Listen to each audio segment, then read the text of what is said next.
ఈ ఇళ్ల అంశానికి వచ్చినప్పుడు L1, L2, L3, L1 కి డెఫినేషన్ పూరిల్లుండి స్థలం ఉంటే దాన్ని L1 కింద ట్రీట్ చేశాం అధ్యక్ష. ఇళ్ల స్థలం లేని వారిని LT కింద చేశాం అధ్యక్ష.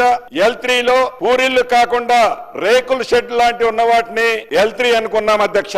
ఇప్పుడు ఫస్ట్ ఫేజ్ లో ప్రభుత్వం మొదటి విడత ఏదైతే 4.5 లక్షల శాంక్షన్ చేసి ప్రతి నియోజకవర్గానికి 3,500 చెంచులందరికీ 12,000 ఇళ్లు, దాంతో పాటు ITDA ప్రాంతంలోని నియోజకవర్గాలకు అదనంగా 1000 నుంచి 1200 ఇళ్లు ఇచ్చాం అధ్యక్ష. ఇవి కాకుండా ఇంకా ఏవైతే ల్యాండ్ అక్విజిషన్ లో వివిధ కారణాలుగా నష్టపోయిన వాళ్ళకి ప్రతి నియోజకవర్గం అవసరాన్ని బట్టి 10, 20, 30 ఇళ్లు కూడా ఇచ్చిన మాట వాస్తవం అధ్యక్ష.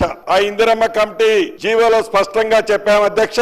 సర్పంచ్ అనే వాళ్ళు ఏ పార్టీ ఉన్నా పార్టీలకు అతీతంగా ఆ ఇందిరమ్మ కమిటీకి అధ్యక్షుడు ఆ సర్పంచ్ అవుతాడు అధ్యక్ష.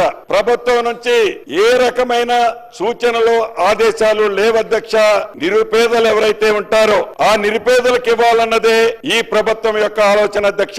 సర్పంచ్ ఆ ఇందిరమ్మ కమిటీ సభ్యులు ఫైనల్ చేసిన దాన్ని గౌరవ జిల్లా కలెక్టర్ గారికి ఇస్తారు అధ్యక్ష. గౌరవ జిల్లా కలెక్టర్ గారు వెట్టింగ్ చేసిన తర్వాతనే ఆ జిల్లా ఇన్ఛార్జి మంత్రి గారు ఫైనలైజేషన్ చేస్తాడు అధ్యక్ష. జిహెచ్ఎంసీ పరిధిని గురించి కూడా అడుగుతున్నారు. అక్కడ ఆల్రెడీ ప్రతి డివిజన్ కి కార్పొరేషన్ కి ఒక వ్యక్తి ఆల్రెడీ అఫీషియల్ ఉన్నాడు అధ్యక్ష.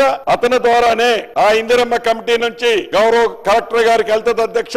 వెళ్ళిన తర్వాత కలెక్టర్ గారు వెట్టింగ్ చేసిన తర్వాత ఎమ్మెల్యే గారి రోల్ కూడా ఏమి ఉండదన్న, ఎమ్మెల్యేలు కూడా పెడితే బాగుంటుందని తప్పకుండా దాన్ని కూడా పరిశీలిస్తాం అధ్యక్ష.